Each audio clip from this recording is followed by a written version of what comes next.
okukhulumayo. Ugogo namhlanje unizela nezinye indaba ezibalulekile ngohlobo lwesimangaliso.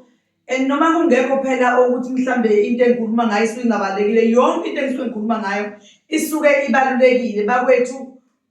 La kunezinto eziyinkinga phakathi kwamakhaya abantu, uthola ukuthi umuntu uyazizamela, uyazidayisela isikhathi esiningi. Kulesikhathi samanje amukho ongazi ukuthi izinto zokuzamela ukudayisa isikhathi esiningi kuba utshwala. Mhlawumbe uthothe abantu utshwala, insangu, izinto nje eziletha amasentshana abantu bakwazi ukuphila esekhaya lakhe, ngoba nayo iyona nto asuke ecabangile ngathi ingconywana noma phela uvika amaphoyisa. Kodwa-ke mina into engifuna ukuthi nginitshele yona noma nginazise yona ukuthi ungaboyeka ukwenza izinto ngokuthi uyesaba amaphoyisa.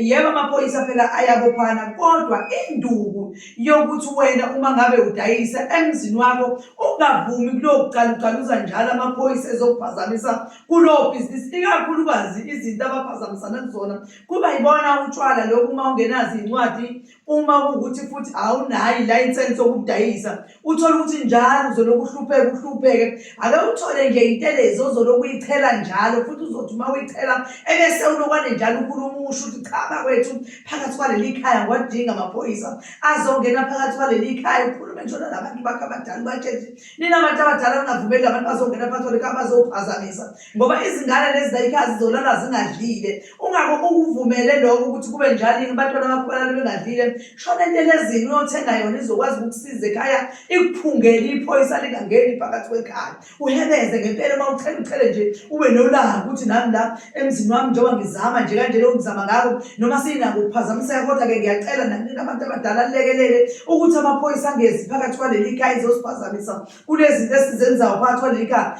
Uthole ukuthi inteleza iza kusiza ngisho kuthiwa kungena umuntu phakathi kwaleli khaya lakho, kwathi umuntu uzozwa ukuthi hayi cha kunzima kona kungeneki kalula. Azikho izinto ezibaluleke njengalezi ukuthi ikhaya lakho libe nesisindo, kungangeneki umuntu uthole ukuthi bezongena kodwa uzoma lapha esangweni amemeza athi hayi bo ngisacela ukuza lapha ekhaya bo, usuzoyishola wena ukuthi ufuna ngene noma ufuna ngangenini. Esebesizakela abantu abaningi futhi bayasasizakala namanje ukuthi abadayisa izinto zabo lezo usuke uthola azidingekile, abanazi iy'ncwadi zazo.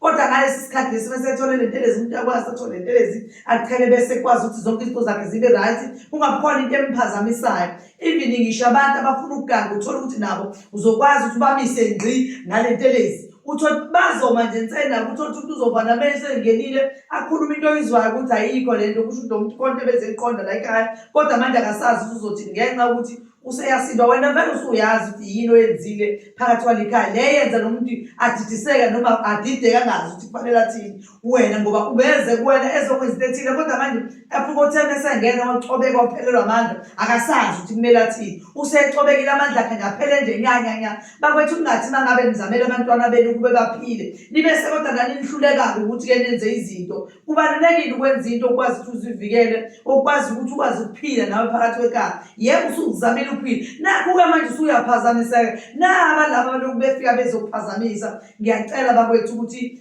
nikwazi ukuyinakelela izinto zenu, ngoba nani nisuke nizama ukuphilisa abantwana benu. Kuthi noma ngabe kuthiwa-ke mhlambe-ke nawa qhamuka selungile nje seyixoxele lapho ayixoxele nawe axoxe lokuxoxayo kanjalo asuke amaphoyisa ayihambele, ngoba nawe uzwatshela cha nami engikwenza kodwa bengizamele abantwana bami azosuka ahambe nawe, ngoba azozwa ngendlela mhlawumbe uzobeka ngayo. Kodwa-ke nje alingeni nje phakathi kwekhaya lakho amaphala lawa agqekezayo. Hhayi muswa nje ukuvumela ukuthi izinto zakho zoniwe abanye abantu, ugcine wena usubulawa indlala unayo iplani ongayenza phakathi kwekhaya lakho ukuthi abantwana bakho baphile noma nomndeni wakho wonke ukwazi ukuphila. Bekuyiloko bengithi anginazise kona bakwethu ukuthi ningabe nozithambisa, anokuzama ukwenza zonke izinto. Sengicela nje ukuthi ngisale sengidlulisele nomunye umbandelo-ke ngimtshele nokunye ukuthi kanti nawo umuthi wecala phakathi kwaleli khaya lakwamsele kwagogo, unawo ugogo umuthi wecala. Kodwa engathi ungafona phela sixoxe ukuthi uyawudinga njengoba ngiza lapha eGoli, ngoba kufanele ukuthi ezinye izinto vele ngiyiphatha ngomuntu eseshicela ngiphathele ukuze ngikuphathele umuthi wakho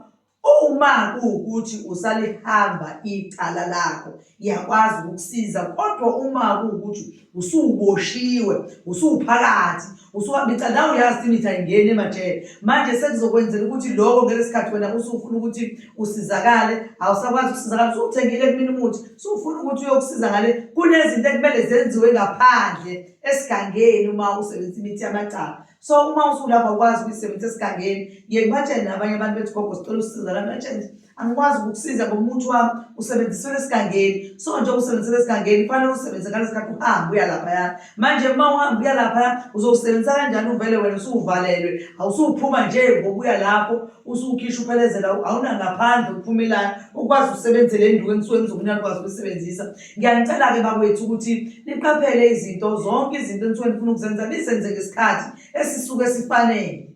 Bakwethu ugogo Mseleko uzobe segoli njalo, ngiyanazisa ngomhla ka-3 ngoLwesihlanu nangoMgqibelo nangeSonto. Ngesonto ngiyashesha ukuhamba, ungaze uyeke ukuza ngoLwesihlanu, ungaze uyeke ukuza ngoMgqibelo, uzoza ngeSonto ngoba ngiyashesha ukuyihambela. Uyabona iloko nje kuphelele ngithi anginazise kona, ngizobe ngiseSoweto eProtea Grand Extension 2 Lavender Street. Ilokho ebengifisa ukuthi ngazise kona nikwazi bakwethu, ningadlali abantu abazothi khokhani imali ugogo kuzobe kugcwele ukuze ufike uthole into yakho kalula, akuzokwazi ukuhamba kanjalo, akuhambi kanjalo. Uyafika nje gogo akwenzele ngaleyo ndlela azokwenzela ngayo, uphume uhambe nawe ube right. Siyabonga, thokozani makhosi amakhulu.